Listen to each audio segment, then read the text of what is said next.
যেই লঞ্চের যে টাইম দেওয়া আছে ওইটা থেকে তো 5-10 মিনিট এদিক হতে পারে, এর থেকে যেন বেশি না হয় এইগুলি ক্ষেত্রে দেওয়ান একটু খেয়াল রাখবা। আপনারা খেয়াল রাখবেন। গরু দেখে কিনছেন, হাত উঠান।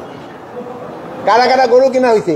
এই যে একজন হাত উঠেছে, হয়তো তারা বলেছে 12টার সময় ছাড়বে, কিন্তু এর আগে লঞ্চ ভরে গেছে, এই জন্য কিছু হচ্ছে। বাট যাত্রীদের ওরকম কোনো হয়রানি হচ্ছে না। আর কিছু কিছু আছে যে যেহেতু কতগুলি লঞ্চ এখনও ফিরে আসে নাই, যেহেতু এখান থেকে দেখা গেছে 824টা গেছে, আর ফিরে আসছে মাত্র 600, আরও 200 লঞ্চ যারা ফিরে আসবে, এগুলি ফিরে আসলে এগুলি যখন যাবে আল্লাহ দিলে যাত্রীদের কোনো অসুবিধা হবে না যাওয়ার জন্য। আপনাদের যদি কারো কোনো প্রশ্ন থাকে বলেন।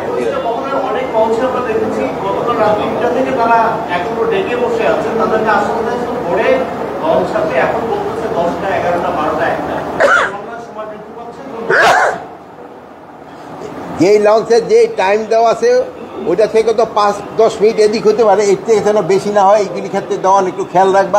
আপনারা খেয়াল রাখবেন যেন যাত্রীদের কোনো অবস্থায় ভোগান্তি না হয়। টাইমলি ছেড়ে দিবে।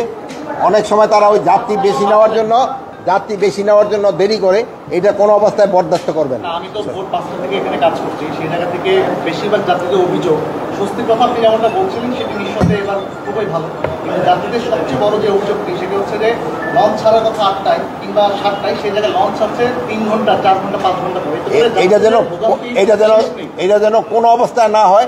এখন থেকে যেই টাইম দিব ওই টাইম থেকে ওই টাইমের ভিতরে ছাড়বে। হয়তো 5 মিনিট 10 মিনিট এদিক সেদিক হতে পারে, বাট এর চেয়ে যেন বেশি না হয়, যেহেতু অনেক দূরের যাত্রী।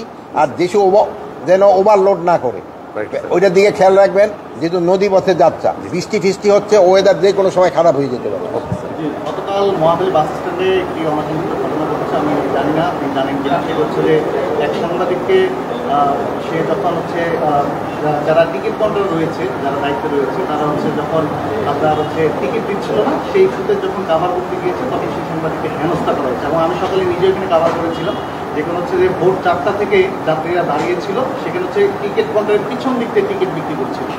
এই জায়গাটা আপনার, আমি এইটা অবশ্য জানি না, আমি এইটা ইনভেস্টিগেট মুন্ডে একটু আমার মনে করে দেখো দেখে আমি এটা যেহেতু আপনার থেকে শুনলাম, আমি ইনভেস্টিগেশন করে দেব। আর কিছু আছে? তা আপনারা যাচ্ছেন না ঈদে? আপনারা কারা কারা যাচ্ছেন? হ্যাঁ, সবাই যাচ্ছেন। গরু দেখে কিনছেন, হাত উঠান। কারা কারা গরু কিনা হয়েছে? এই যে একজন হাত উঠেছে, একটু সবাই। আর মোবাইল ধরে রাখলে হাত উঠবো কীভাবে? কে কে কিনছেন গরু? এবার গরুর দাম কীরকম? হ্যাঁ, রিজনেবল না? আমাদের চাচ্ছি যে দামটা যেন রিজনেবল থাকে। আবার যদি বেশি দাম কমে যায় তো কিন্তু আবার খামারিরাও লুজার হয়ে যায়, কৃষকরা লুজার হয়ে যায়। মানে এমন একটা জানে উইন উইন সিচুয়েশন, যে কিনে সেও যেন খুশি থাকে, যে বিক্রি করে সেও যেন খুশি থাকে। আর এবার জানেন যে চামড়ার জন্য কিন্তু আমরা একটা পর্যাপ্ত ব্যবস্থা নেওয়া হয়েছে, যেন চামড়াগুলি নষ্ট না হয় এবং চামড়ার দামটা যেন ভালোভাবে পায়। যেহেতু আপনারা জানেন এই চামড়াটা সাধারণত আমাদের এতিমখানায় দেওয়া হয়।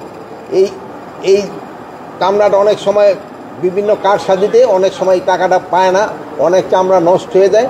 এবার কিন্তু পর্যাপ্ত ভালো ব্যবস্থা নেওয়া হয়েছে যেন এতিমখানার টাকাটা এরা ভালোভাবে পায় এবং চামড়াগুলিও যেন নষ্ট না হয়।